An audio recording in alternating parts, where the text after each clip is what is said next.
This episode brought to you by Sponch, the only beverage that requires a hunting license.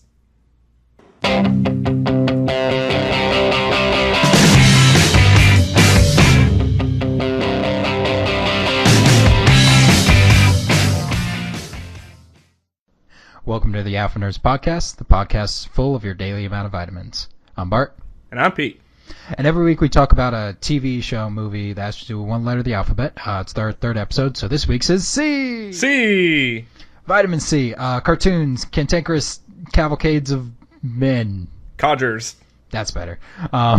Pete for the alley-oop. So every week we also list off a few honorable mentions. We're going to do 5 apiece. Pete, you want to kick that off? Yes. First off, I got Catwoman.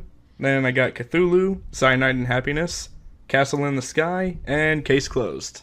Okay, I've never seen Castle in the Sky. It's a good one. Yeah. Definitely on the Miyazaki must-see list.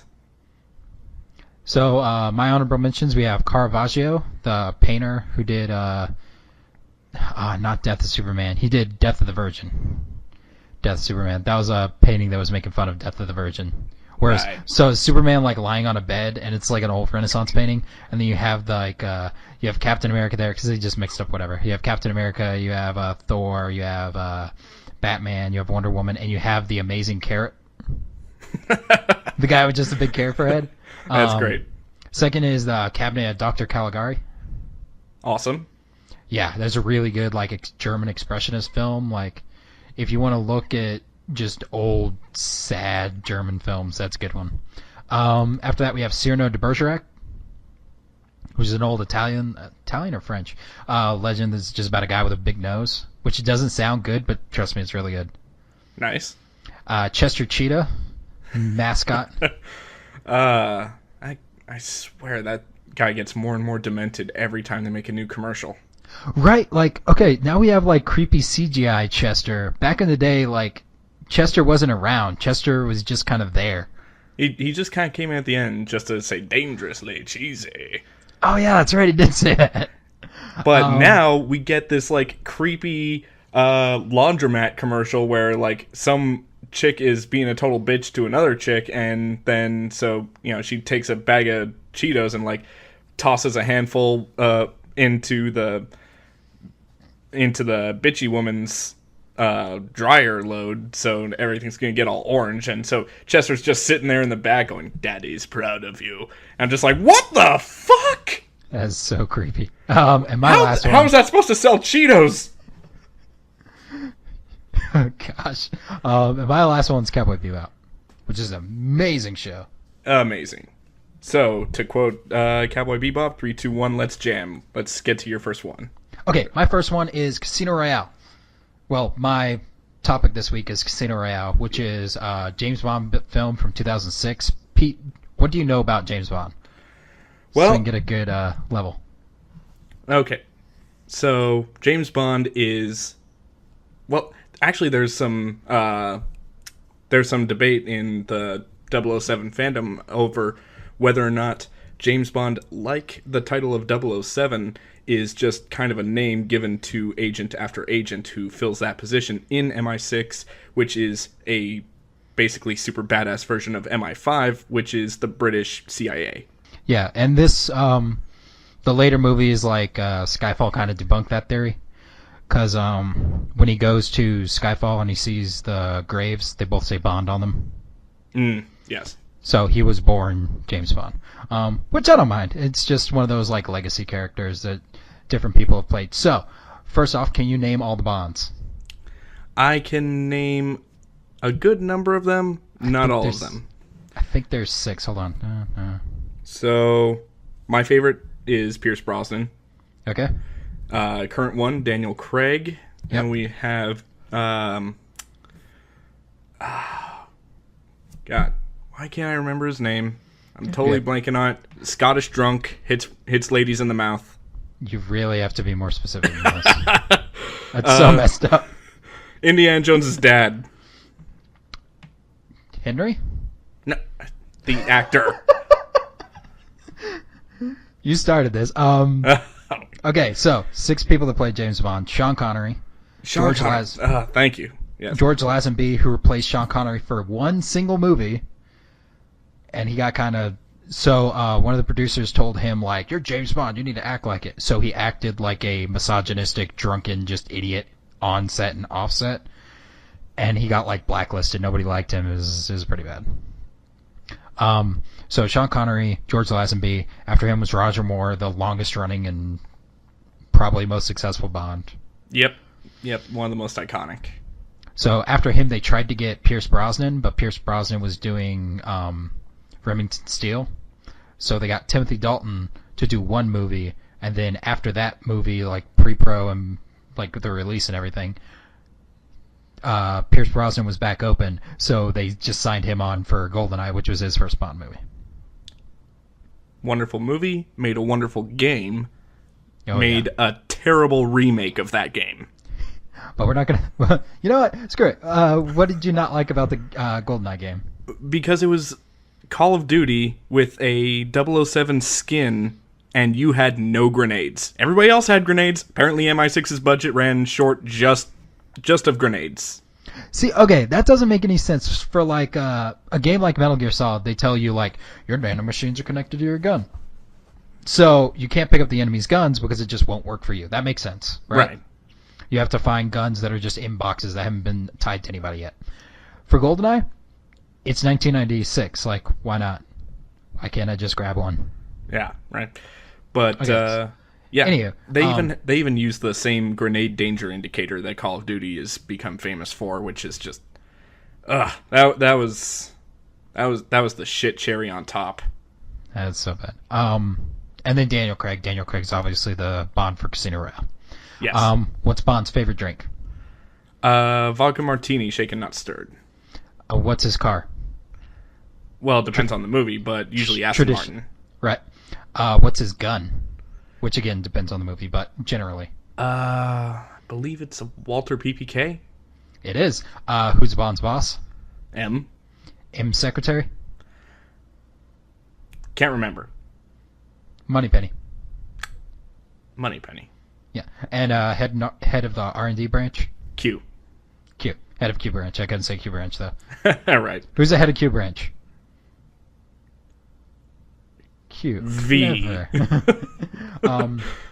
You actually got more of those than I would have thought, but that's pretty good, Pete. Yeah, See, I never really watched a lot of Bond movies when I was a kid, but my dad loved James Bond. He'd tell us, like, in this movie this happens, in this movie this happens, stuff like I remember my mom telling me about Jaws, the guy with the, like, jacked up teeth he's basically the big Russian dude from The Punisher, except he's there the whole movie. Yeah, he's got a jaw made of, like, tungsten or something like that. He just, like, he can bite through anything, which I didn't know was a huge draw for henchman or villain skills, but there you go. You got all the you got all the same biting force as a rat. Yeah, but I mean it works for a James Bond movie. The first movie had Odd Job. Yes, and yeah, killer throwing hat. Just love that hat. Love that hat. Which, okay, most popular parody of James Bond, Austin Powers. Austin Powers did a great Odd Job, like, rip-off with the shoe. Yes. I don't know just why. Who throws a shoe? Well, even did the same, like, neck crack thing, like, right before he was about to do it. Yeah. Well, the first time they show it, he actually takes off a statue's head with it, like they do in Goldfinger. Yeah. So good. Anyways, we're going to talk about Casino Royale. So Casino Royale, opening scene is all in black and white. In fact, it's not WB, it's somebody else. And the Columbia logo, they're all in black and white. Yeah. So, yeah, the Columbia, the MGM logo, everything's in black and white. So, at first I was like, did I get a shitty print of this? Or Right. I took it off the DVD, but it was still like, is something wrong? But no, it's just thematic. So did you watch it this week? I did. Oh, good. So did I. So we can talk about it more. Yes. So, opening scene is just viciously brutal. He's just taken out the, contact. There's a British agent that's been selling secrets, and Bond's there to... It's supposed to be, one of Bond's first missions, right? Like, it was basically supposed to be his first kill. Yeah, it was the mission that made him a double O. Because Yeah. they actually mentioned in the movie a double O has to have 2 kills before they get a number. Yeah. So he has to take out the contact that he was selling the secrets to and the actual guy, the guy who was selling the secrets. Right. And the fight inside that bathroom is just brutal and tough and gritty and just great. Like, it's not like the choreographed kind of fights that you expect from, like, a 00 agent and a henchman of a big bad. It's just 2 guys beating the snot out of each other in a bathroom, smashing each other's heads into the fixtures, and it's just, you feel it. You feel every hit. Yeah. And the great end to that scene is, because one of the things about Bond is the Bond walking into frame of the, like, gun barrel, and then he shoots the camera, and then the blood and the camera, like, shakes on the way down. You know, for the longest time, I had no idea what the gun barrel was. Yeah. Like, it's that iconic intro where, you know, James Bond, like, walks by and then he, like, pivots 90 degrees, shoots from the hip, and then, like, it turns red and it's bloody and everything. I thought that was supposed to be, like, a robotic eye or something. That makes sense for, like, the old 70s Bonds. It makes sense when, you know, blood happens, because, you know, you don't bleed inside of a gun. Yeah. But it looked great because they worked it into the scene of the not the henchman, but hit the contact at one last minute, like grabbing a gun and pointing it at Bond, and Bond just whipping around and just bah! Yeah. Taking him out. Oh, so good. So good. The theme song was written by Chris Cornell, lead singer of Soundgarden, lead singer of Audioslave. Sadly died this year. The opening graphics of that one was awesome, I have to say. Like, the theme of, like, using the 4 card suits, the clubs, spades, hearts, and diamonds. And when everybody, like, gets stabbed or shot, they just kind of, like, dissolve into those shapes. It was great. Like, it was really good. It was like 2.5 minutes, though. I will say it was a bit long. It was a little long, but usually the opening theme tends to draw out a little bit. Yeah. I mean, I like to think it's probably like the graphics department just kind of like having as much fun as they can with the budget they got. Oh, yeah. But, so, opening theme song by Chris Cornell. After that, they cut to that awesome parkour scene. Yes. Which was crazy. So, he's chasing an African bombs maker through... And he's working also with a rookie MI6 agent. Yeah, some idiot. And you know, like, he's doing the whole thing where, you know, you see the stereotypical secret agent thing where they're wearing an earpiece and then they press like 2 fingers up against their ear when they want to talk. And James is sitting there at his vantage point just like, stop touching your ear. Yeah, and the guy doesn't. And the bomb maker sees him. Yeah. Clearly knows he's it's an like agent. a gigantic freaking tell. It's like, one white guy in a outdoor space full of black dudes. He's dressed nice and he's like talking into an earpiece. I wonder if he's looking for me. Wonder. Yeah. So there's that whole parkour scene's just amazing. Just Yes. how fast. And one thing I've noticed, like, different from here versus like Skyfall or Spectre, Daniel Craig is just sprinting the entire time. I was watching this, like, just thinking, man, I would have gotten out of breath probably in the first 30 seconds. But these guys are just dead sprinting the whole time. I'm just like, holy shit, what kind of training does MI6 go through? Right? Like, he is just booking it. And Skyfall, he's running straight up, but you can tell he's running. Like, he's not, like, pushing himself. This one, he is dying. Just dead run. Just... Yeah. It's amazing. It's awesome. That scene's so good. And it even shows the difference between Bond and the other guy, where the other guy, the parkour expert, will... there's a scene where he's running up to a car, like, perpendicular to it, and he just grabs a hood and just, like, Dukes a Hazzard through both windows and out the other side. Whereas Bond just, like, takes his time and runs around the car. Yeah, he looks at that and is like, no. He's just... he's still dead sprinting, but he goes around the car. Yeah. And it's just like, I ain't got time to try that. They go through construction sites, they go up a crane, and then back down the other side. Well, they go up one crane, they go to another crane, and then they go down that crane. They jump off of the second crane onto a rooftop, and then they just keep running into an embassy. Because the guy who's running away, he jumps, rolls off the rooftop, like rolls on the second rooftop that he's falling on, and then jumps and lands on the street. Bond jumps, rolls on the rooftop, cracks his back into the AC unit. Yes. Just gah! And he's just down. Man. That scene was so fast paced. And this is like, okay, we're 10 minutes into the movie, or 20 minutes into the movie. We've seen a bunch of stuff. Yeah. Like, it's a lot. There's a lot going on. And also, like, you know, you're looking at the scene, and man, I really feel bad if they had to, like, do secondary takes of the scenes, like, where Bond releases the cable that has, like, all those metal pipes that just end up crashing to the ground from the crane, or when they have to blow up that torch guy, the guy who had, like, the acetylene torch, but he had, like, that flamethrower backpack sort of thing on. I don't remember that guy. Oh, I don't know if it was the guy or the pack that fell. I think it was probably the pack, but, you know, it hits the ground, and of course it explodes, and freaking explosion reaches, like, 10 stories. I'm like, I don't think that's... You know what, I'm not going to question it, because that was a cool explosion. And, you know, unlike Michael Bay's films, the explosions in Bond films are nicely spaced. Yeah. But that whole scene's great. It ends at the embassy. Bond gets trapped, shoots a guy, blows up another propane tank, and then escapes off into the wilderness with the guy's phone. And that brings me to the next thing I want to talk about. So, this movie came out in 2006, like just shy of the iPhone era. Yeah. And it feels like it came out in 2006. Yeah. The phones are like big clunky bricks that are like Nokia era flip phone things. Yeah, and like just big clunky things. And it's weird because it's like it's the sort of thing where like you open like the menu, you have to click on messaging, and then you scroll down to received messages and sent messages. It's not just showing like the conversation. You have to like it sorts the messages into received and sent and draft or whatever. Yeah. Oh man, that's some culture shock right there.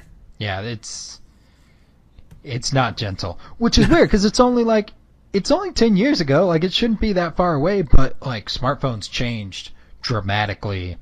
Yeah, but also this is still like Bond sort of cutting his teeth with MI6. Like, he's gotten the 00 title, but you know, M is still telling him like, you suck at this job right now, because everyone we need information from, you're killing. Yeah.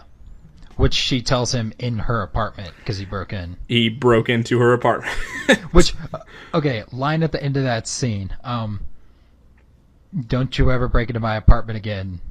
Yeah. I think he says, of course, or something like that. And then I think it happens in the next two movies. It definitely happens in Skyfall. Yeah. Yeah, that becomes like the running gag. Yeah. Like, it really... So, because of smartphones, we got...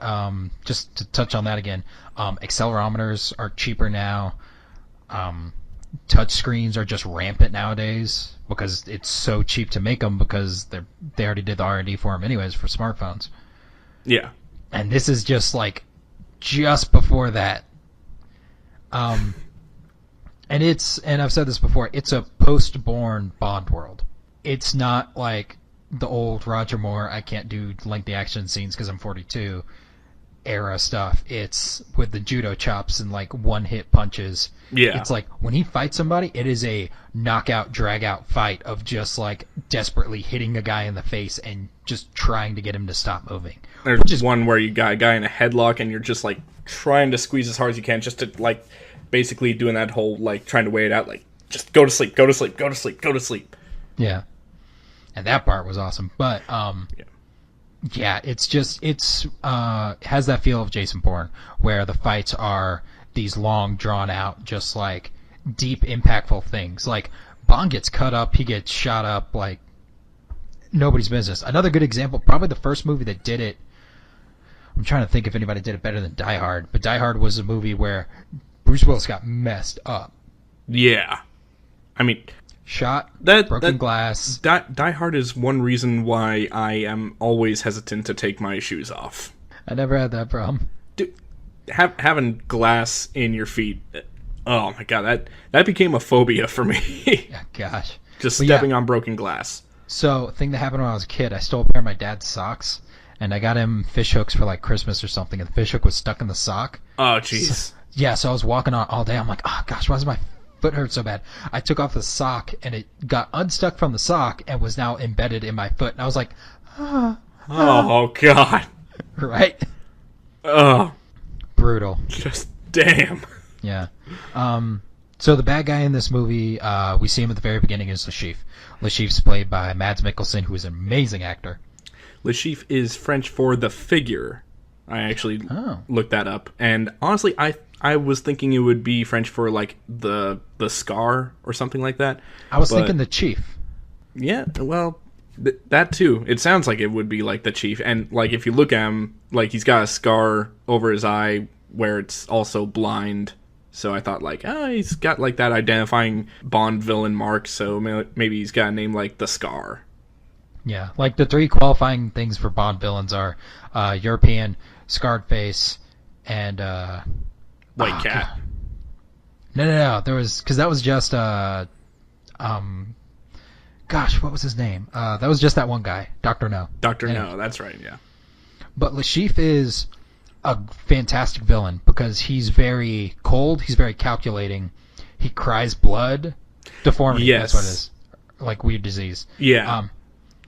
He cries blood, but he's very cold, he's very calculating, he knows what matters and what doesn't.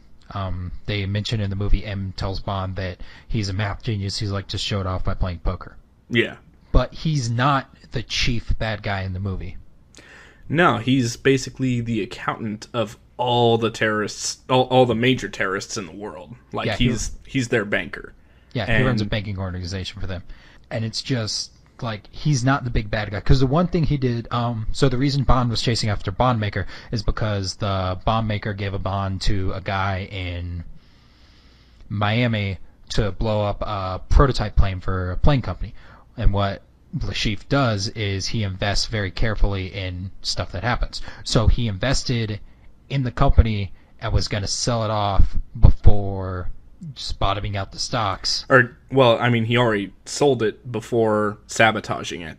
But then, okay, I'll let you go. I don't want to take your spot. No, you're good. So, and that's what he does. He does terrorist acts in order to lower the stocks of companies that he's already sold, he's already made money from. Yeah. So Bond, through this crazy action scene through the airport, which is great. Like, the hard part of that, so he chases another great scene is the scene they go to a bodies exhibit. It's right after, so he chases the guy who the bomb maker called to the Bahamas. And he chases that guy into a bodies exhibit in Miami.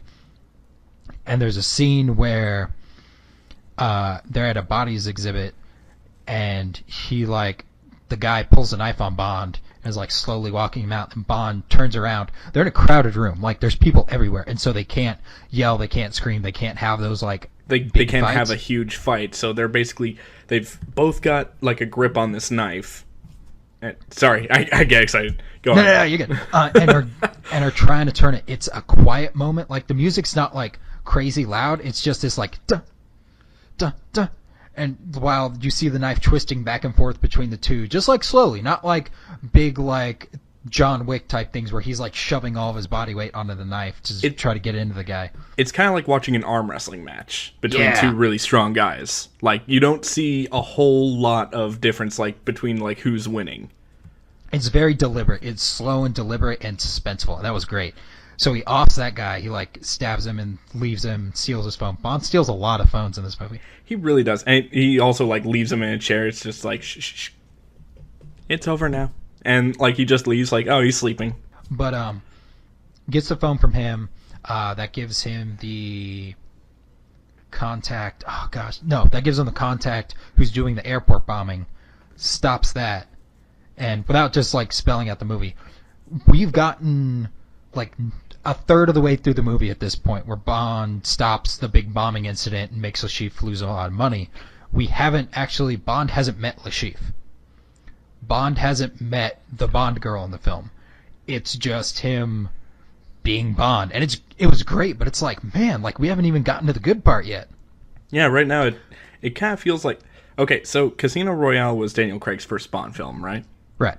So I feel like they were trying to, like, sort of reacclimate the series to new viewers. So it's basically like before we get into like actual story, this is James Bond, and this is the kind of stuff that James Bond does. And he's badass. He does all these awesome like stunts. He fights on and around and on top of around and on top of moving vehicles. And yeah. So good. And he also like pulls a nice fast one on the guy who's trying to destroy the plane. Yeah, and attaches the bomb, which is like the size of a keychain, to the back of his belt, and then he hears it go off and it just pops. And that's not even the core of the movie. So right after that is when we go to the actual core of the movie. So the reason it's called Casino Royale is Lashif holds a yearly poker game at the Casino Royale in Montenegro. Montenegro is a small country in Europe. And the prize pool is $150 million. And the buy-in is $10 million with an opt-in for an extra $5 million. Well, so $5 million rebuy. So like if you completely go bankrupt, you can buy in for another $5 million, but like that's it. That's all the money you can gamble. Right. But it's so good because like when you actually get to the poker table, so Bond's being funded by the Treasury Department or the Treasury of the UK. Yeah. And their representative is a woman named Vesper Lynd. Vesper Lynd is played by Eva Green. Eva Green was in something else. She was in Miss Peregrine's like School for Gifted Children, but I haven't watched that. I haven't watched that either, but that's on my need to watch list. She was in that creepy movie. It doesn't matter. So the poker game is that like it's fancy and quiet and tense the whole time, which is great. Of them selling like who's on top, like even if you don't know the rules of poker, who's on top, how everything's going. And it's so good. And there's a scene where Bond gets knocked out by Lashif. Yeah. Like Bond thinks he figured out Lashif's tell, which is like him putting like 2 fingers on his temple. And he's like, oh, that's his tell. That's how I know he's bluffing. And then Lashif is like, oh, no, that's a tell that I wanted you to see. Yeah. And so he loses to Lashif. He gets bought back in by another guy who's working with the CIA, who's actually a character in the old movies. So he's back in, and he's earning money again. And every scene is so tense. It really is like, ugh. It's well shot. Like, just seeing the person hand out the cards and the cards just sliding across the velvet is so satisfying to watch. It really is. They got that perfect, like, twirl, too. Whoever they got to be that dealer was just fantastic. Yeah.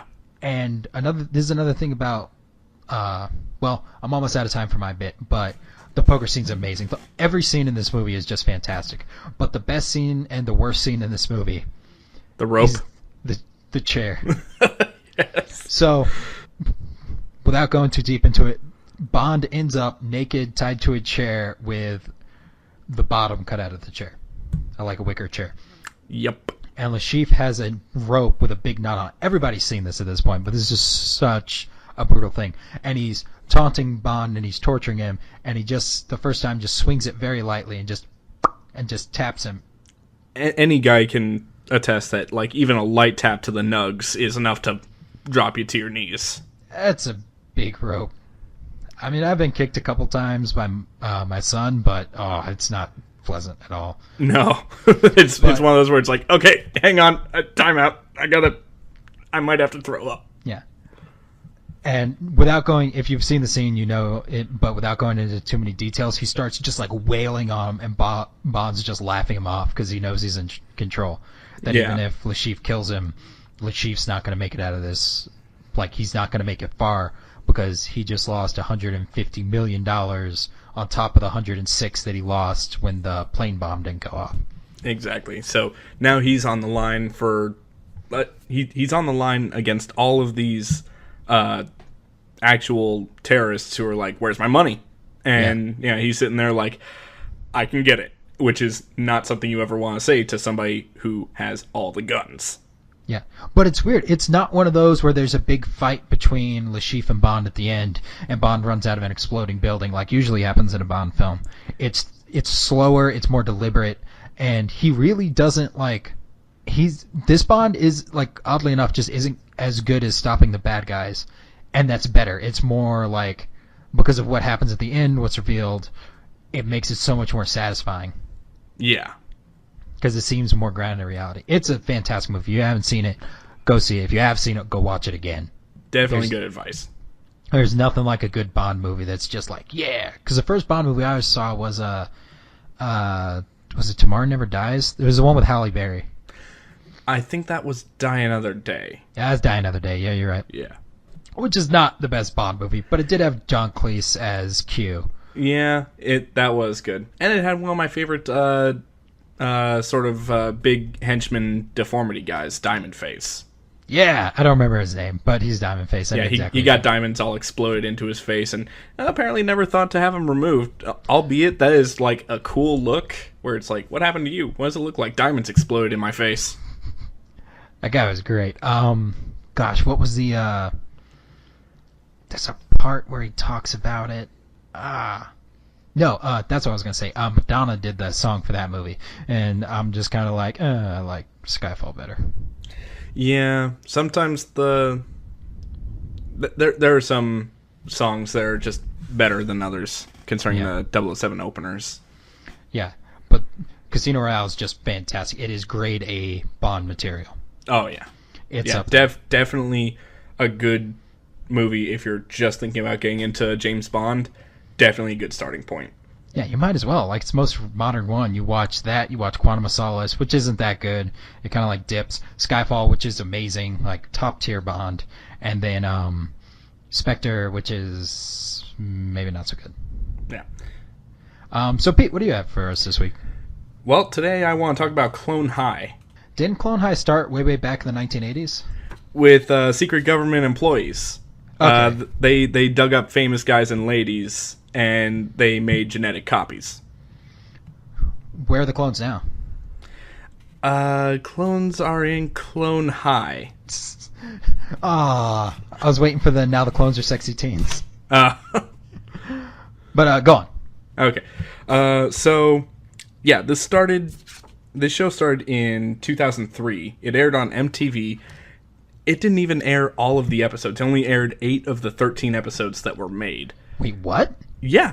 If you were in the U.S.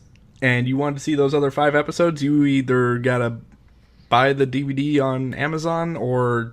Actually, it's available on Google Play now. I checked it out. But they apparently rescored the music, which is like causing a little bit of friction with some fans, which I honestly didn't know that this show had like a fan base. Like, I know that there are some people that are aware of it. It's really hard for me to find them. It's a really good show, which is a shame. It is a really good show. Like, me and Bart, we watched this in high school, and I mean, it's one of those shows where you can easily reference it as long as you know that you're in the company of somebody else who's seen it. Oh yeah. So. Like, yeah, it's just, like, awesome. Gosh, what's her name? So, who's the cast of the characters? Who are we looking at?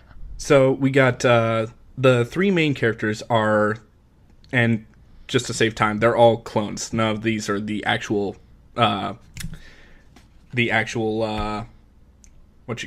historical figures. So, we got Abraham Lincoln, Mohandas Gandhi, and Joan of Arc. So those are our main 3.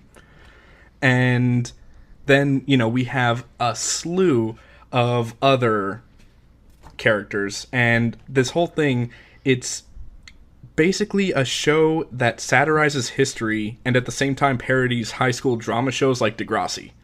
Which is a really niche market when you say it out loud. But it works so incredibly well. Because we also have characters like JFK, Cleopatra, we got... Van Gogh. Okay, so before I list any more of these, it's important to point out that this show obviously got shut down because it rubbed so many people the wrong way and represented, like, quote-unquote important figures in ways that aren't exactly flattering. Yeah. So, having said that, there's Jesus. Yeah, he's there. Yeah, and he's Mexican and goes by Jesus. So that pissed off Catholics a lot. Well, white Catholics. And Did they get to that part of the show? yeah. Okay. Jesus shows up in the second episode, I think. Oh wow, that's fast. Yeah. So, and he's got one of my most favorite quotes from this show, and that is like, it's like I always say, huh? God has a plan for all of us. A painful, painful plan. Oh gosh. Who else? Van Gogh, Ponce de Leon. Ponce de Leon, which they based off of the Fonz from Happy Days, which is some of these ideas, when you say them out loud, sound moronic, but when you see them actually created in front of you and in cartoon form, it's amazing. Oh, They it's have so cool. they have Eleanor Roosevelt as like the overly butch gym teacher. Yeah. Gosh, what's his name? With the lamps and the British are coming. Paul Revere. Paul Revere, yes. Paul Revere. They got Genghis Khan, which is like a really big kind of dumb kid. Yeah. And so good. So anyway, now they've got like so many historical references and jokes in this show. Like the diner that they always go to, like, you know, the teen diner, is called the Grassy Knoll. And the car on top of it is the actual limo that JFK got shot in, and the body in the car is actually JFK's body. Yes. Oh my god, it's so great. It's so terrible. It's full of jokes you know you shouldn't be laughing at, but that's why you're laughing even harder. Yes.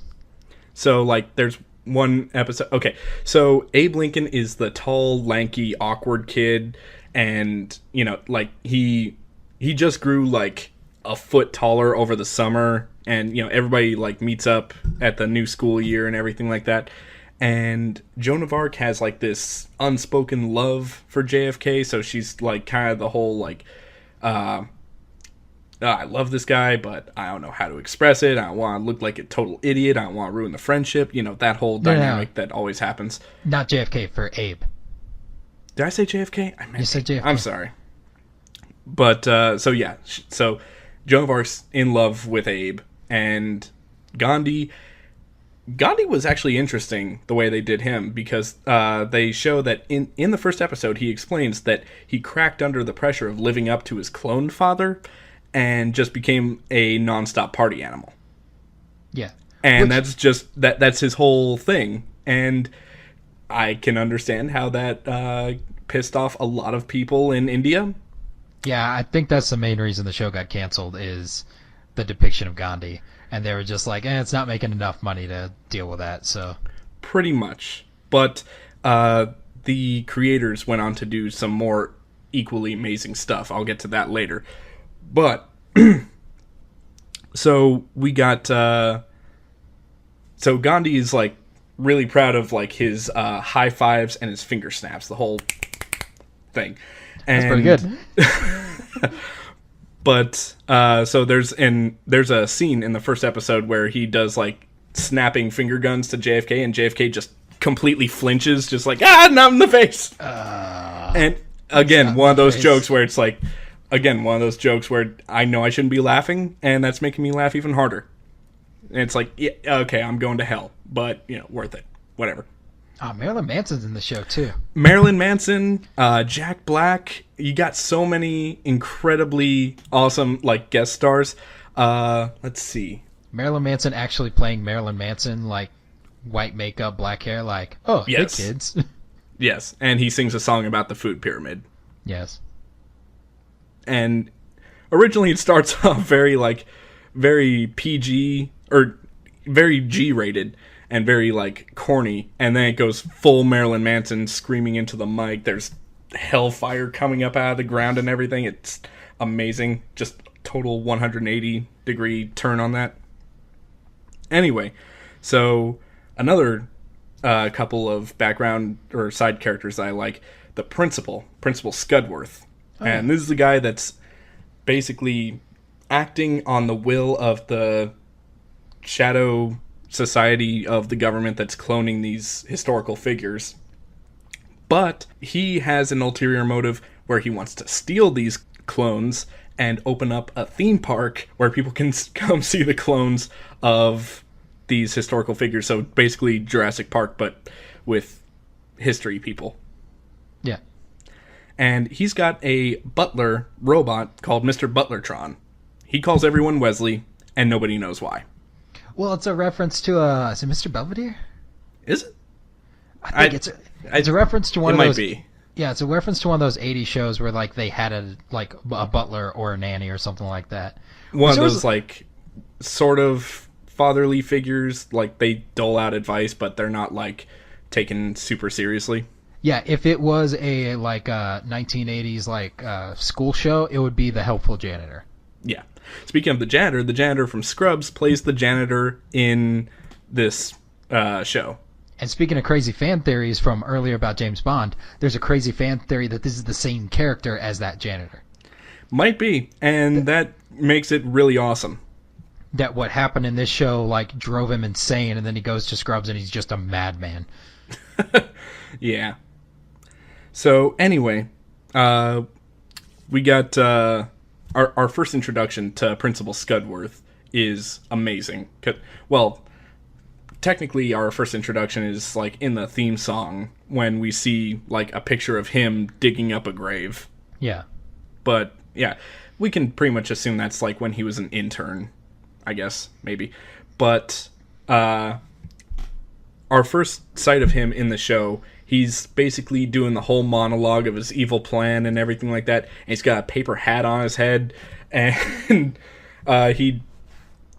he's in the middle of this, and then he gets interrupted by this general from this government secret society thing, saying growing concern among the Society of Shadowy Figures is that you're completely insane. And he just stands up at his desk, blasphemy! Takes off his paper hat, puts it in a drawer labeled pirate hats. So it's just the principal is absolutely bonkers. Anyway, oh, yeah. So another awesome character, Mr. Sheepman, the first mostly human clone. They put some sheep in there. Oh, yeah. And I remember that guy. That guy's nice. He's kind of like the school counselor, but he's also kind of a teacher, sort of. I guess he's like the homeroom teacher. Yeah, I never had homeroom in high school, so that's kind of weird. Yeah, it's kind of like teacher spackling pace. He's at what position he needs to be at the time to interact with the characters. Exactly. So, he's able to talk and he's walking around, but he looks half sheepy, and he actually has wool over most of his body. I liked him still. Yeah. But it's I'm not just your counselor, I'm also he kind of talks like Andy Griffith too, which is amazing. Nice. It's I'm also the first mostly human clone. They've spliced a little sheep DNA in there, and Abe just raised his hand. You can hardly tell, Mr. Sheepman. And he just takes a big bite out of his desk, just thank you. Anyway, let's see. JFK, getting back to the main characters, he's kind of like that sort of meathead jock womanizer type, which, again, people don't like to see JFK portrayed as that. But, come on. Yeah, that's what we have to work with. Cleopatra. Now, this the character design kind of dates itself, because this is back when, the only thing anybody ever knew about Cleopatra was basically she ruled Egypt, and she was very, very pretty. And that's basically it. So working with that, they made her the head cheerleader bitch lady. Right. So, and now there's this love triangle between JFK, Cleopatra, and Abe Lincoln. Meanwhile, Joan of Arc is pining over Abe, and Gandhi's just a complete nutcase. Yeah, Gandhi's just being Gandhi. There's one episode where they address that he apparently has ADD, and people are treating it like he has AIDS. Oh, yeah, that's right. Oh, yeah. Forgot about that. This show, skirted the line of, what's, because most Teen Highs episodes, they have the AIDS episodes, they have the pregnancy episode, they have the drugs episode. The drugs episode in this one was awesome. Oh my god, the raisins. Everybody was smoking raisins. Yeah, to get themselves high. Because the assembly speaker, who is played by Jack Black, is like this rock star guy who's talking about how bad it is to do drugs. And it's like, nothing good ever happened from drugs, except that I wrote a bunch of songs that made me insane amounts of coin, which I used to buy more drugs. And also a house. And a car. And a house for my mom. And a yacht. Plus I gave a bunch to charity. And so it's just like, oh, maybe it's not as bad. Like, it's vaguely painting drugs in a somewhat positive light, which I'm sure went over great with the censors. Right. But, he's talking about, like, man, back then I was so wasted, I probably would have smoked, I don't know, raisins if somebody told me they got you high. And then all the students are like, dude, we should smoke raisins. And everybody's basically smoking just raisin joints. Yeah, just like cigarettes stuffed full of like California raisins. Basically. And Gandhi goes on this whole head trip where he meets this like two-headed Olsen twins monster and a stereotypically Australian dragon and this half donkey, half hummingbird thing that he immediately remarks, holy shit, I hope your dad was the hummingbird. I don't know why that gets me. But yeah, it's an awesome show, all said and done. There's also George Washington Carver, yeah, who makes an anthropomorphic peanut, which he just calls Mr. Peanut. And the first time we meet him, he immediately wins over the audience by going like, "Hello, governors. I'd shake your hands, but peanut arms." Let's see. They also give like a good look into like the family life of these clones because they're not. They all have like foster families. Yeah, they're not being cared for by the professor. Yeah, so they all have foster families. JFK's family is two gay dudes. Yeah, I love JFK's dad. And like when he calls for like the student help hotline thing, and he's basically describing his home situation. And it's like, tell me about life at home. It's like, that show My Two Dads? It's like that, but more gay. And so you got this like big, beefy 5 o'clock shadow tank top wearing guy just smoking a cigar, reading the newspaper, going, "What? You're too good to be gay like your old man?" And then you have this sensitive, well-dressed guy just like putting a hand on his shoulder. It's like Gerald, is not his fault. Baby was born that way. And it's just so good. Like almost every joke lands like right on the bullseye. Oh yeah. Favorite parent is definitely Joan of Arc's Toots. Dad. Toots. Yeah. Yes. It's basically this. Yeah. He's the stereotypical blind jazz player. I may be blind. Yes. Like there's an episode. Oh, okay. So there's like a prom episode where everybody's doing makeovers and Joan of Arc descends the staircase all made up, all pretty and everything. Toots is facing a wall going, "Oh my God." Clearly doesn't see, but it's just amazing how they do this. Who was Abe's dad or mom, or who are his parents? I don't remember them. I think they're just kind of the main character, mom and dad, like not really that memorable. Just normal humans, not like, memorable. Yeah. Yeah, just gay, like not like a blind jazz player or not gay. Yeah, they're just normal. Yeah, they're just like the nuclear family type. Yeah, one mom, one dad. Okay.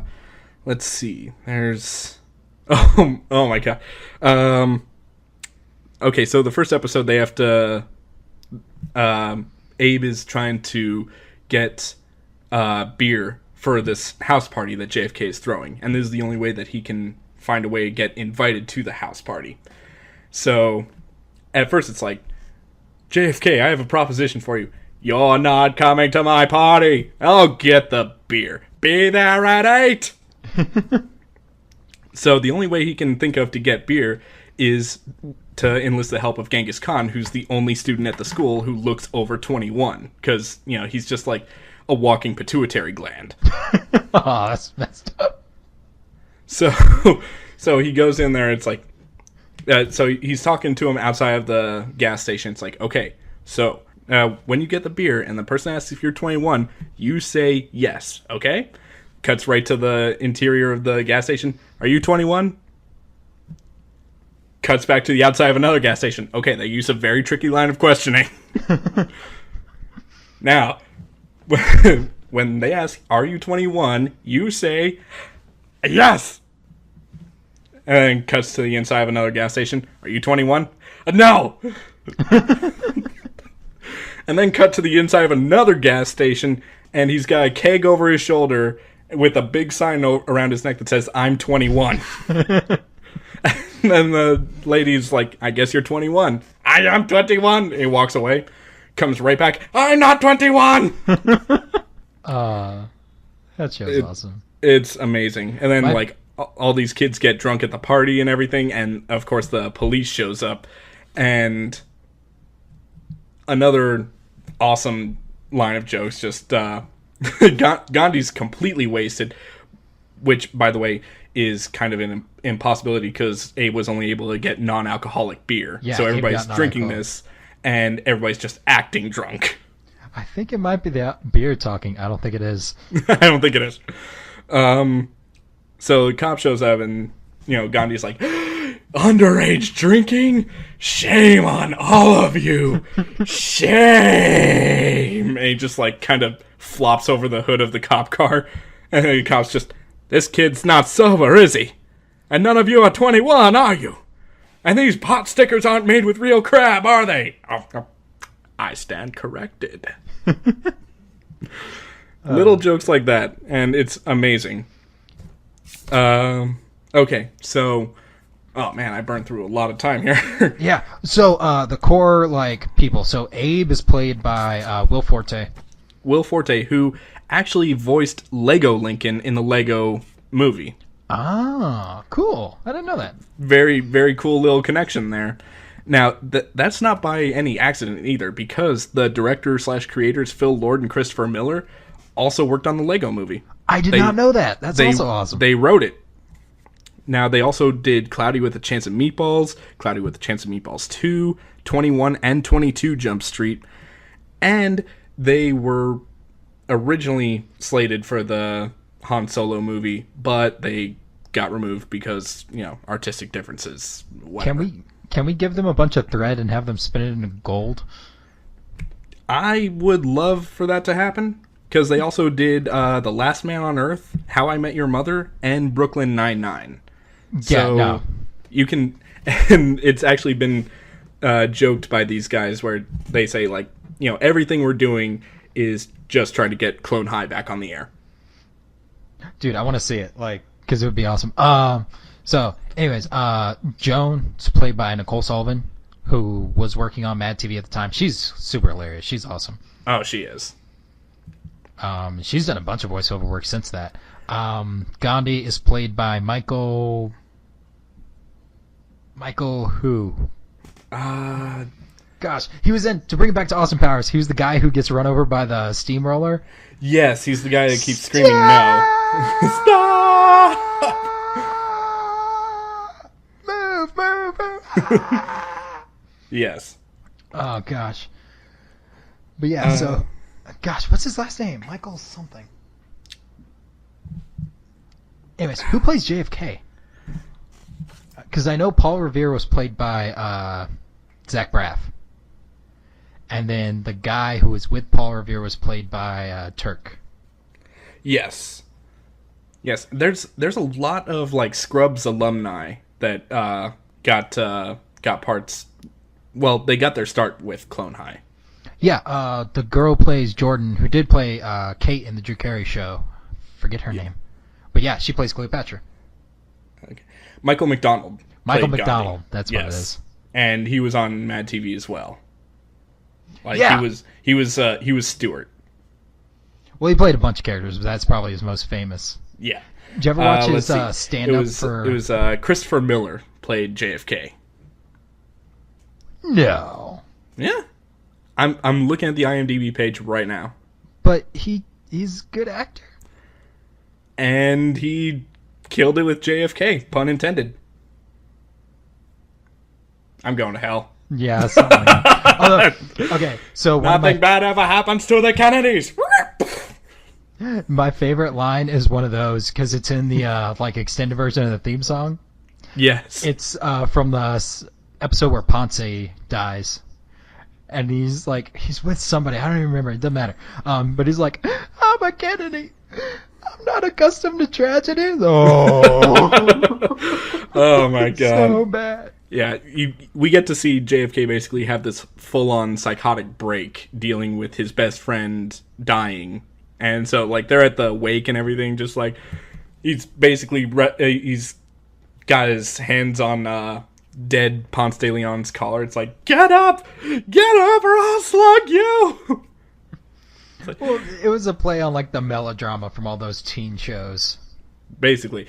But, then he crawls into the coffin. It's like, Ponce, I'm gonna get in next to you! And then just a beat of silence. And then the coffin opens back up and he sits up screaming, "Ah! I was in a coffin with a dead guy!" Oh, man. Gosh. That show's awesome. Any last notes? Because we're about to hit the time. Yeah. Let's see. Just do yourself a favor and watch it. You can... I'm pretty sure, some people have, uploaded it to YouTube for free, but if you really want to, show your support for, the guys who made awesome things like the Lego movie, kick in that $15 and buy it, because it's awesome. That's, little over $1 per episode, and it's worth it. It's highly rewatchable. Let's do our... Hey, we're getting about that time. Let's do that wrap up. So, Bart, favorite thing about Casino Royale? The torture scene. It's just hilarious. Nice. Which is a weird thing to say, but it's so good. Just little to the right. Little to the right. Yes. Okay. So least favorite thing. I actually didn't like the girl who played Vesper Lynn.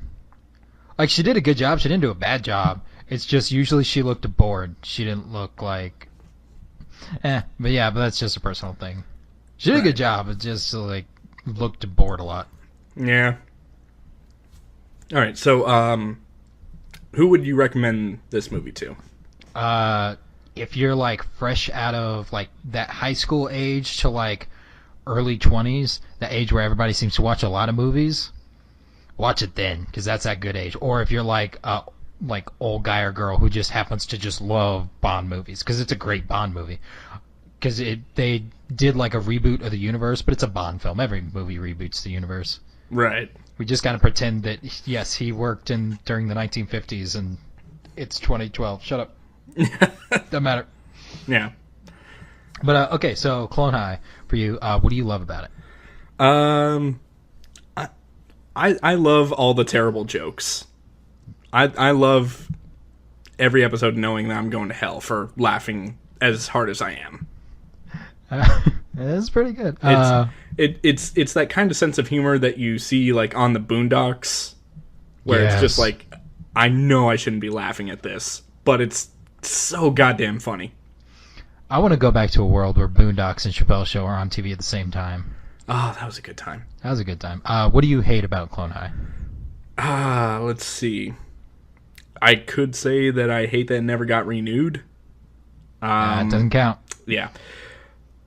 Sometimes the animation style is a little too, I want to say, Picasso-y, where it's kind of it's two-dimensional. It's a weird,